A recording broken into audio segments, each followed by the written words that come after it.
see the red screen? Right. What red screen? At the top, the numbers. No. So how do you know if it's recording? Because it said, oh yeah, I see it's 13 seconds. Okay.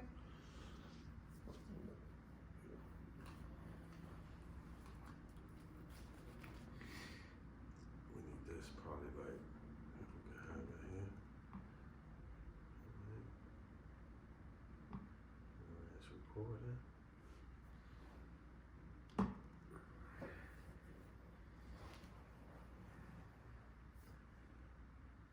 Boom! Welcome to another episode of Relatable Luxury. I am Dan Cruz, and I'm Oneida Cruz. as you can see, we have a different background, different stage. It took us a while, but leave it up to Oneida. We made it happen. Well, she made it happen. It was up to me. We'll still be at the table. But today we're going to talk about loyalty in business. Loyalty in business.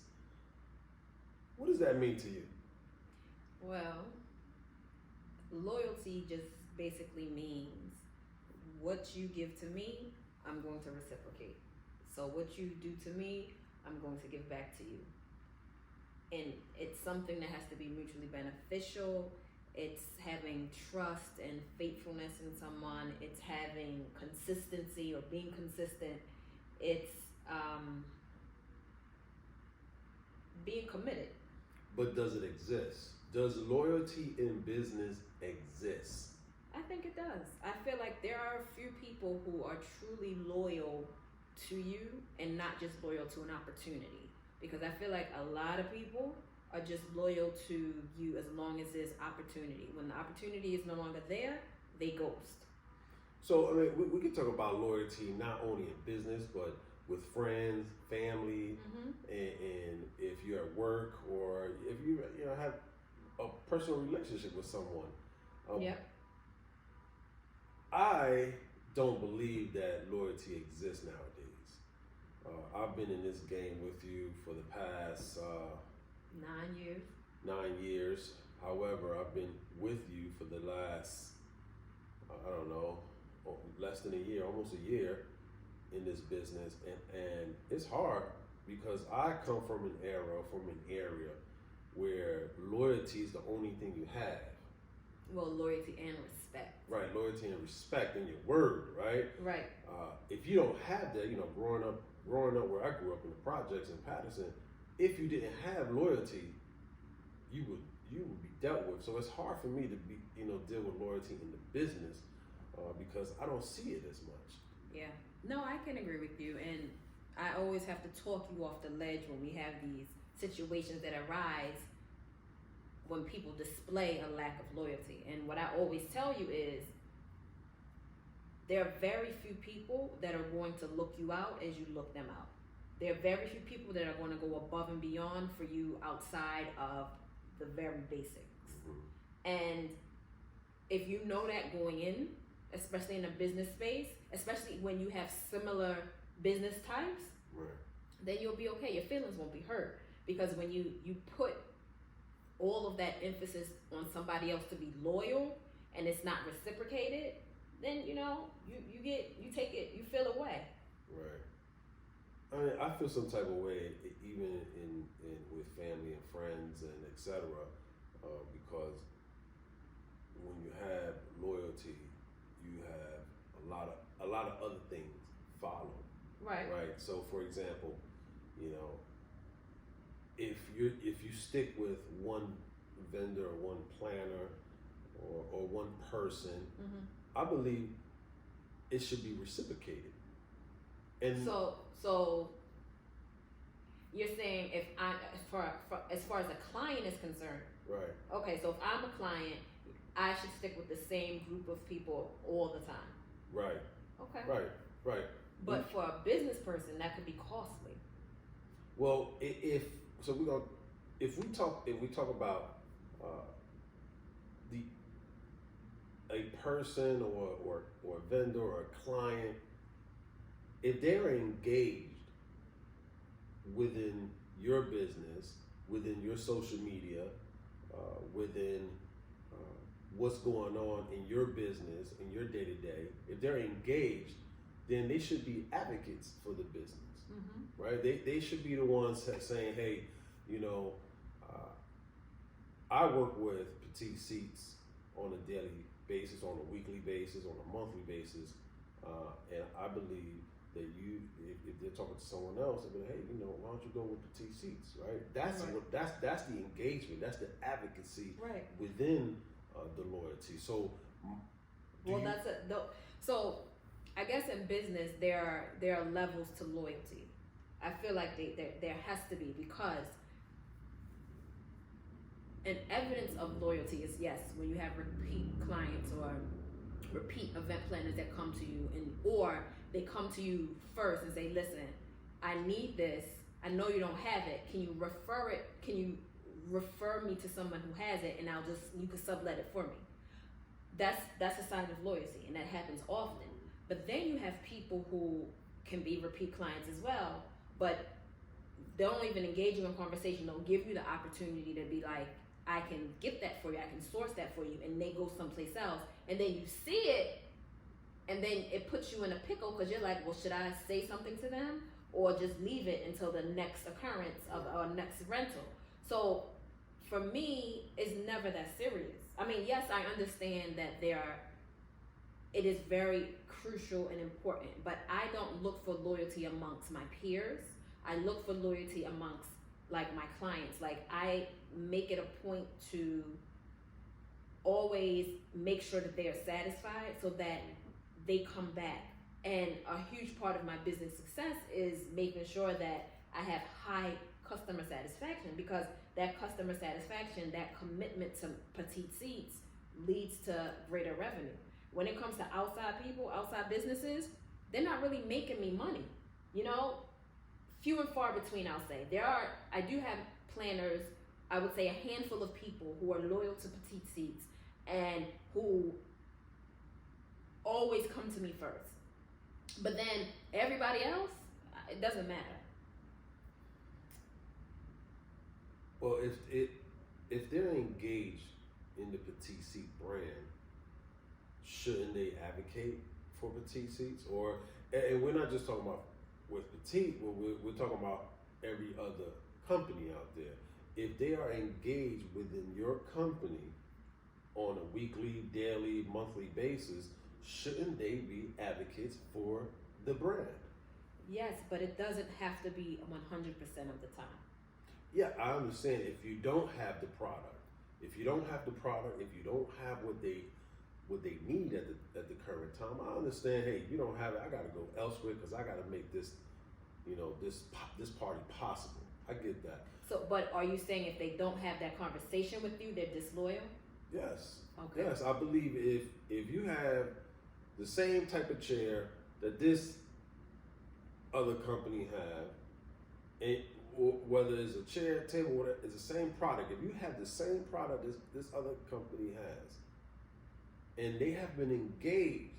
No, that's not what I'm speaking of. I'm speaking of we don't have the product, and my loyal client goes to someone else without having a conversation with me first. No, because if they know that, if I don't believe, I believe if they already know your catalog. Gotcha. If they know your catalog, I'm not going to waste my time and call Oneida and ask her if she has this. Now, there are some times where they do call and be like, can you make this happen? And you make it happen, right? I get that, yeah. So maybe, they call, but they know your catalog, they talk to you. I'm talking about repeat clients who decides to go in a different direction when if you've been dealing with the same brand for the last year, 2, 3 years, or whatever, weeks or days, and they just jump ship to someone else to get the same products they've been getting from you. Understand. So again, I think that leads it. That's not loyal. I feel like it leads this conversation of opportunity, right? Because I know that I'm pricey when it comes to bounce houses, right? Mm-hmm. There are a lot of customers that are repeat clients that will not rent bounce houses from me. because I am the most expensive in this tri-state, and I don't see it as being disloyal if they go elsewhere. Right. I don't, because we already know what the issue is. The issue is the price. And if they can stretch their budget by saving $500, then they're going to do that. Okay. Now, this is where it becomes a pickle, right? Because this has happened. I know, What's a pickle? like, people get into a rut. You and these idioms. So, I have been in a situation where a day one planner, meaning somebody that we have a loyal relationship, they're consistent, has rented from somebody else, and that other person who was cheaper didn't come through. Right. Guess what they do? Right. They come right back to me and pay my fee because I have that consistency. Even if I'm not consistent, they know that I can source it or find somebody to make it happen. So am I going to say to them, nah, you went to somebody else, ask them to help you? Or am I going to be my loyal, committed self and say, no problem, I got you? So I think in that particular moment, it's not about loyalty for you, it's about the customer service. Yeah. Right? Because sometimes I have to talk to you about customer service and loyalty, and we go back and forth. You talk to me about the loyalty part, and we talk about customer service. Mm-hmm. So I think for you, it's more about what can I do to satisfy this customer, and you'll go beyond, between here and the moon to satisfy the customer, even though the customer, whoever the client, went somewhere else. Yeah. It's just, And that's just in you. back to how we started the conversation. I don't think loyalty is something that everyone possesses. They don't have a hard, steady, fast and grip on what that is, what it looks like, how it feels in their personal life or in business. So I don't judge people for lack of loyalty, right? I know in the personal space, yes, if you're disloyal to me, I don't respect you. But in business, I don't hold that same sentiment. But for me, loyalty has a lot to do with customer service as well, right? If you're a lawyer, you're gonna provide great customer service. For example, if you're reliable, then you gain the trust of your clients. Indeed. And so, for the most part, you have been reliable. Petite has been reliable Mm-hmm. in the last 9 years. Mm-hmm. Hence the reason why people trust the product. Right. So that's part of the loyalty as well. Yeah. But that's me giving loyalty, right? It's not me receiving loyalty. There have been many, many situations where I have become back to being in a pickle, right? Not overcounting or miscounting something and not having it day of. And I felt like there is no one I can reach out to, right? And so that is why I'm saying to you, I don't look for loyalty in other people in the business space, because I know at the 12th hour, I'm only looking to you to help me get out of situations. I can't look for someone else, right? And that has taught me to be self-reliant, depend on me and not look for loyalty in other spaces, because nobody's gonna weather the storm with you. They're really not, because they don't have to, or there's a lack of loyalty, there's a lack of reciprocity amongst business people, because at the end of the day, everybody is jockeying for the same client. And that's why I always say, I'm only in competition with myself. I can see what's happening in the landscape, especially now with the summer coming. There's a lot more people that are doing kids rentals. I cannot focus on them, right? Because I have my clients. I can only service my clients the best of my ability, and I can't be worried about what's out there on the peripheral, what's out there on the plane, because it's a whole lot. Right. It's a hell of a lot. I mean, you have people just showing up. I mean, I believe, and I've said this to you before, this industry has become so saturated Yeah. And at what point, you know, people are going to realize this is a saturated industry? It's saturated because the return on the investment can happen so fast, right? You spend $2,000 from a bounce house on Amazon, and you rent that bounce house twice, and you've made your money back. You rent it 4 times, you've made a profit. Right, but that's if the customer or client. It don't matter. You can rent it to Trust somebody. No, it's no trust. Let me go a step further. I just had this conversation the other day. There are so many people with amazing products, right? And she made it crystal clear for me, because she said, yeah, I saw such and such had these things, this new product that's popular now this summer. She was like, are you considering getting it? And I said, no, because I did the research. It's cost effective now, but it's just not, I don't want to go in that direction. And I said, that person DM'd me too to tell me that they offer this and if I wanted to sublet. And so she was like, yeah, but guess what? I said, what? They don't have insurance. I said, oh, shucks. So you see all of these people out there, right? And you're thinking, oh my gosh, I need to compete with them. But they don't have insurance. There is no liability insurance. But that's the trust and Yes. liability. Yes. So if you have a customer who has been, and we're talking about anyone who has been dealing with a certain product or certain brand for X amount of days, months, years, etc., Mm-hmm. and they decide to go with someone cheaper, that doesn't mean that because it's cheaper it's better. We know for a fact that, and I only can speak about Batiste because I don't work with any other product or any other event planner company, but you've always been reliable. Even when you got into the accident, I think then the same person worked for you the year after. Yeah. I don't know who that person is, but if you're watching this, I remember you wanted your chairs and tables. You wanted me. It was a first birthday party. I know, I felt so bad, but afterwards anyway, I wasn't thinking about. But they still went with you. Yeah. Because they trusted you, and even though you didn't make it, you for the most part, I say 99.9%, if not 100, you're always reliable. Right. You're always on time. Mm-hmm.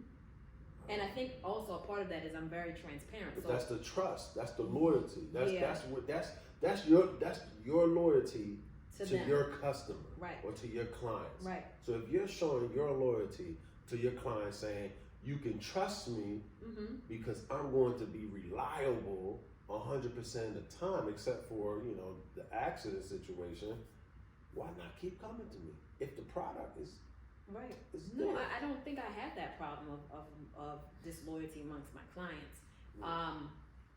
They're consistent. They come back. I have seen and I have heard, I've experienced it a few weeks back, where businesses have taken people's money and just not shown up.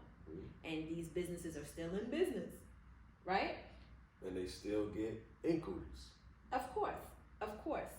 And that is something that, even though it's oversaturated, you hear stories and these other vendors. There's a lot of talk. There's not a lot of, there basically is no secrets, so to speak, amongst the industry in this tri-state, because everybody knows everyone. So when that happens, it's almost like, dang, I would, even if I had to sublet from somebody, I'm still going to go with somebody that I know can be consistent, that I know has that same level of commitment to their clients as I do.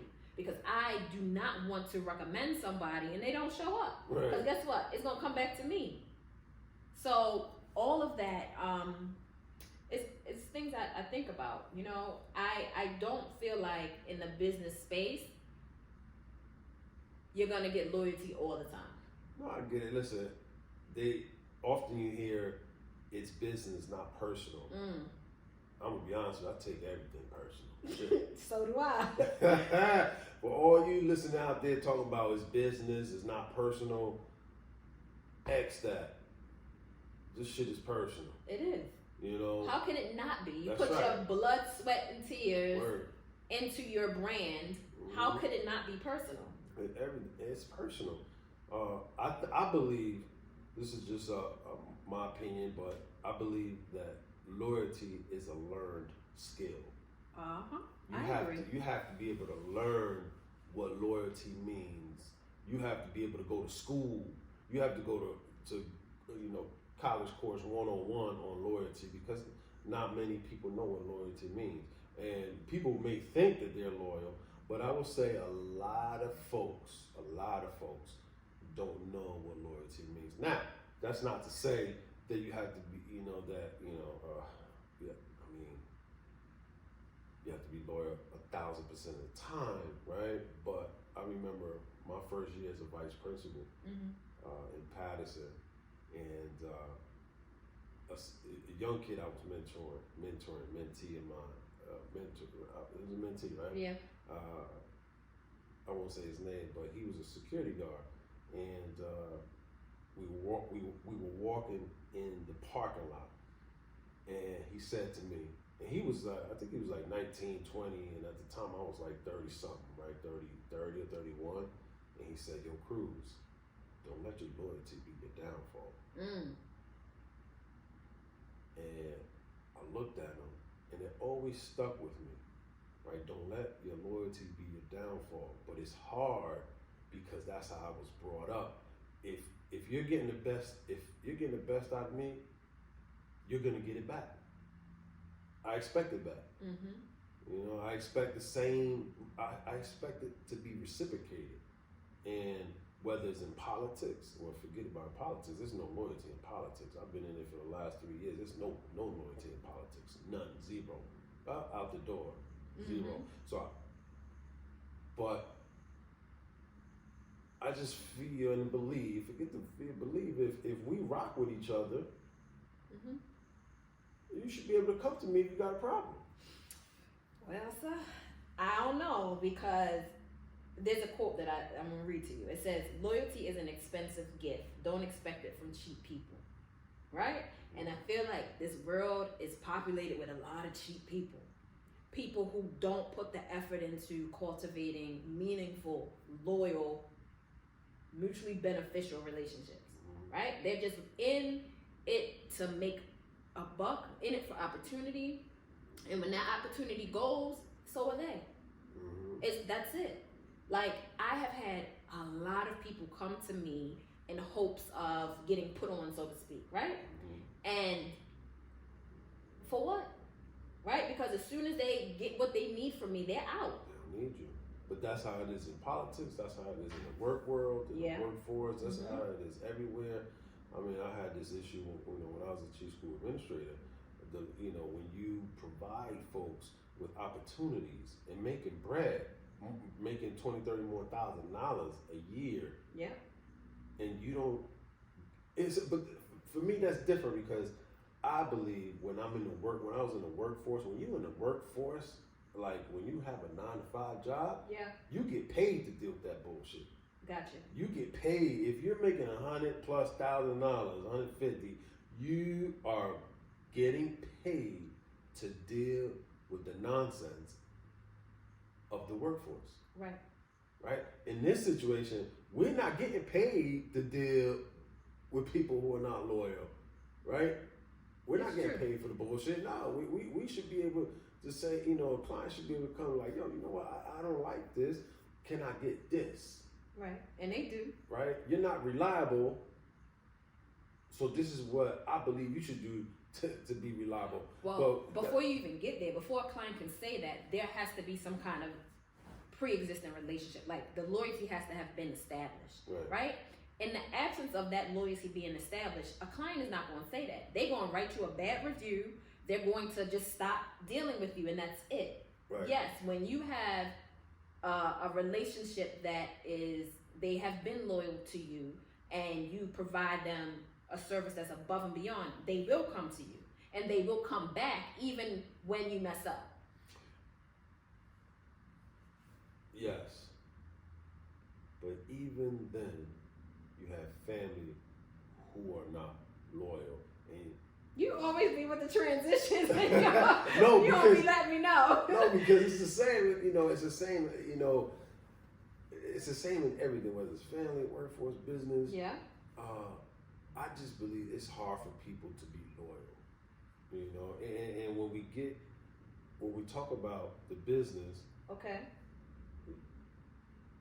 loyalty equates retention. Okay. So if we're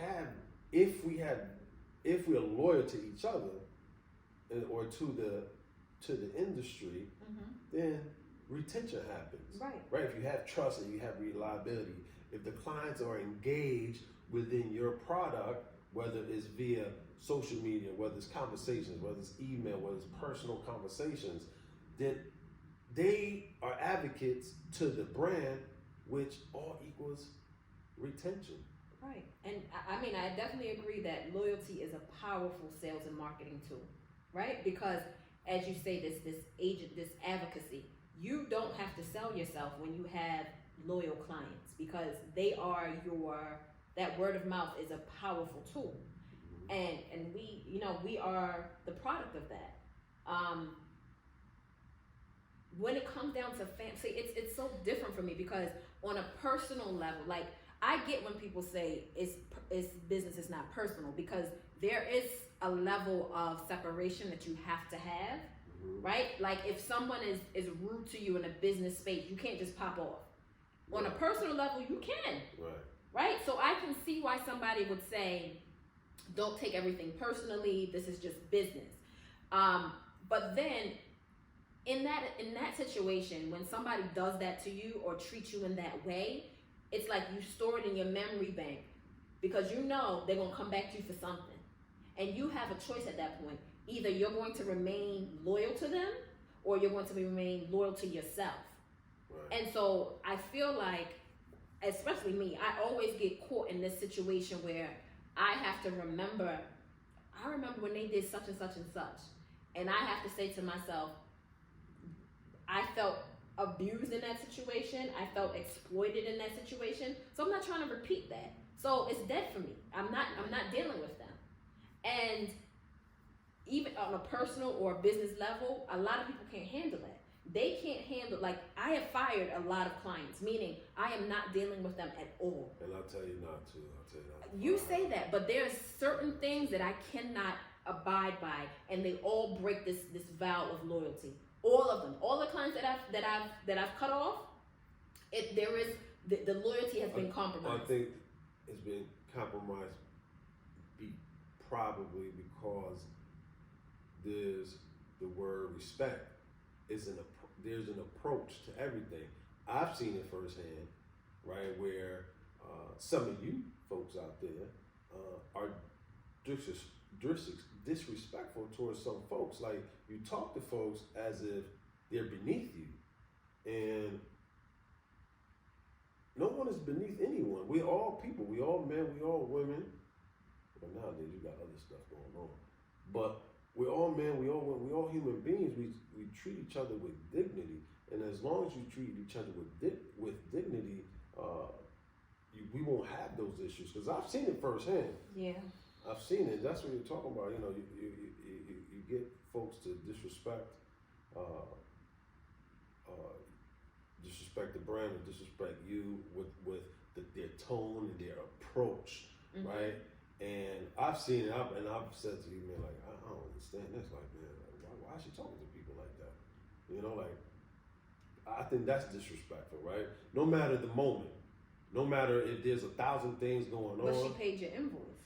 It doesn't matter. You still don't disrespect folks like that, because you can get that invoice returned, right? You don't. I wouldn't go out there and disrespect anybody, right? I mean, I talk to folks when I'm out there. You know, I'm in the zone. I'm not there to talk to anyone. I'm here to deliver, keep it moving, right? Now, if you want to have a conversation, we can have a conversation, right? But I'm not being disrespectful because I'm not speaking to you, or I say hello. What do you want? Just keep it moving, or set up.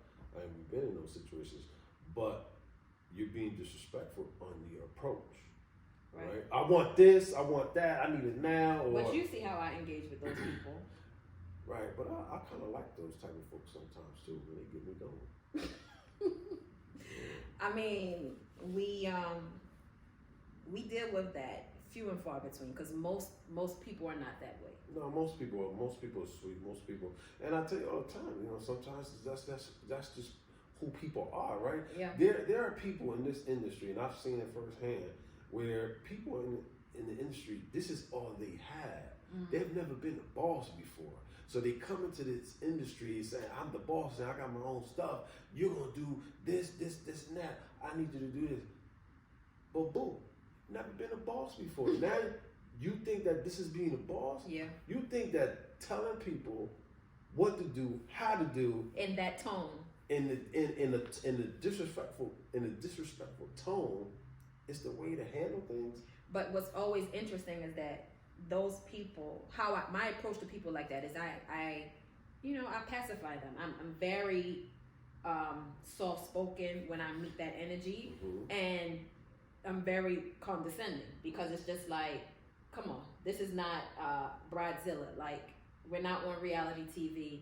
Chillax, right? Or I just go silent, like you said. You just go in there, you do what you have to do, and you bounce. That's it. But those people also are the people that are the wishy-washy clients too. Like, I've never had a client that be that way. That is a consistent, loyal client. I can say that 100% of the time.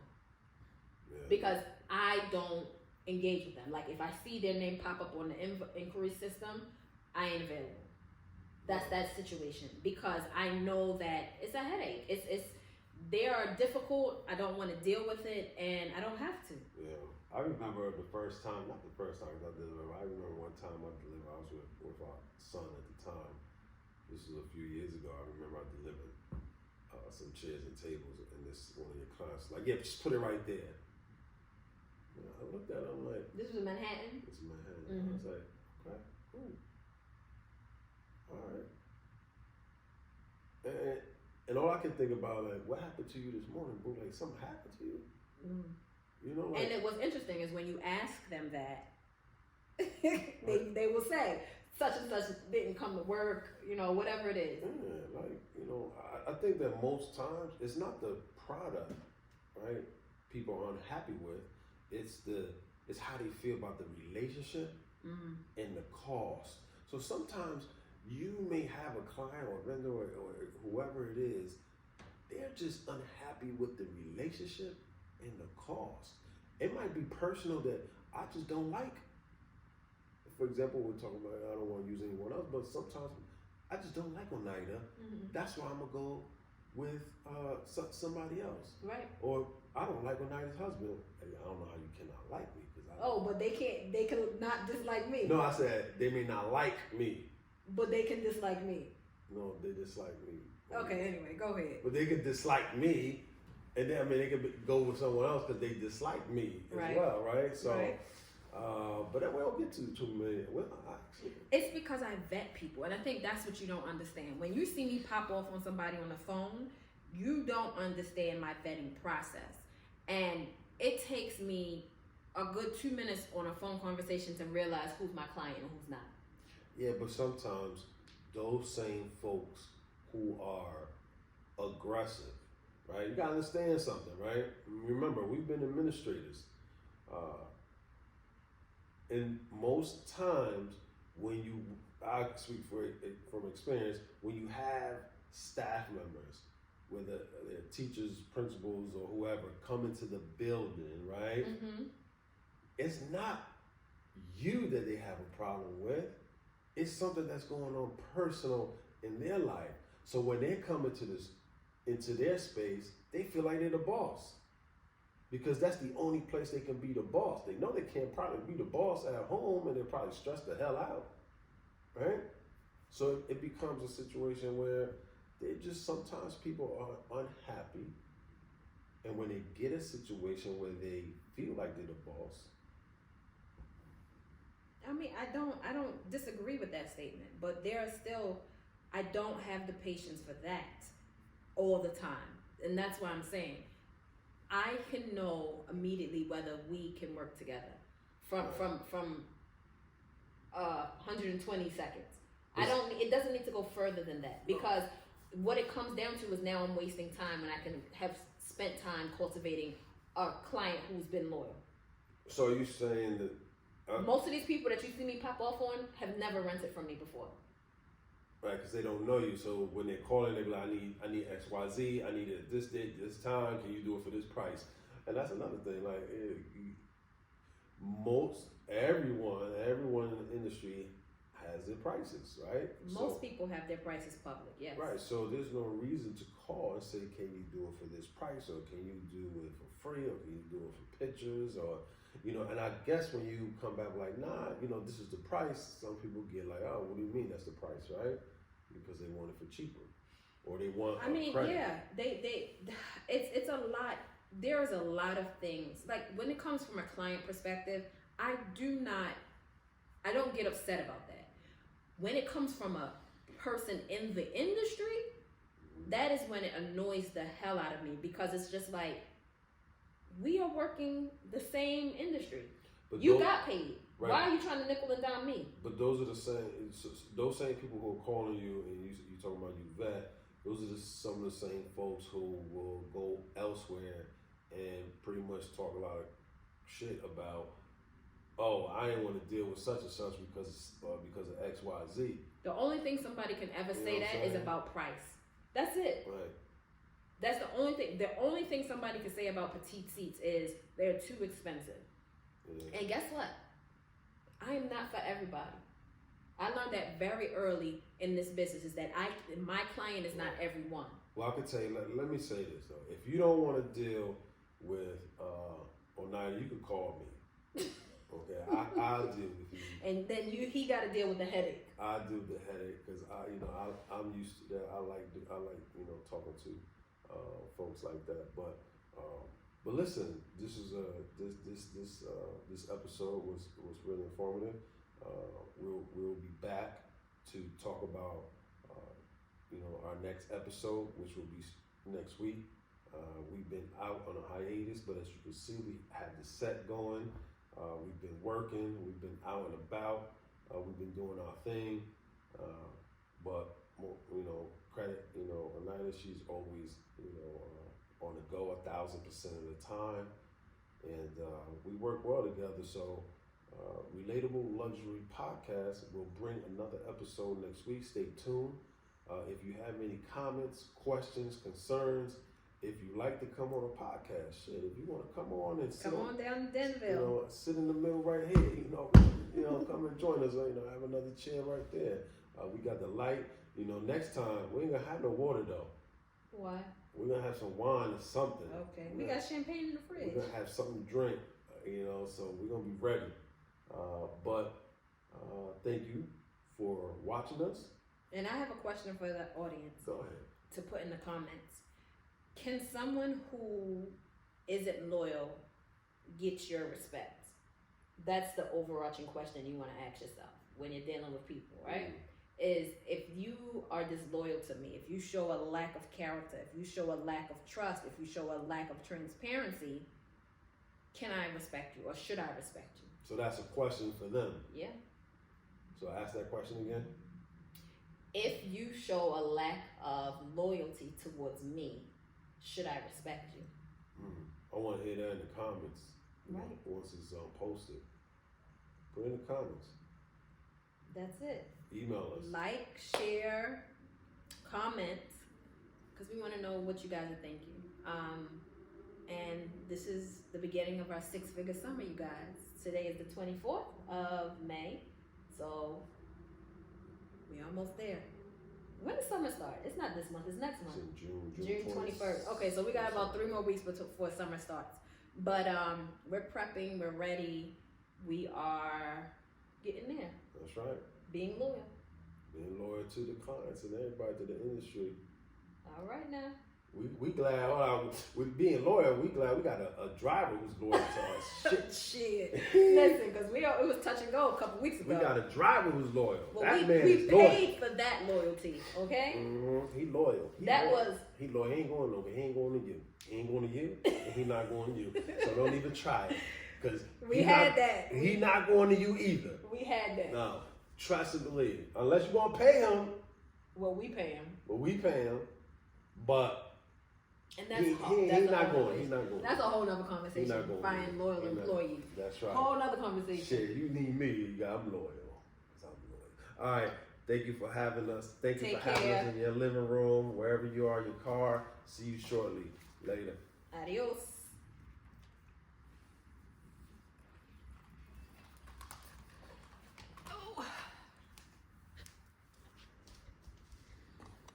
Danny.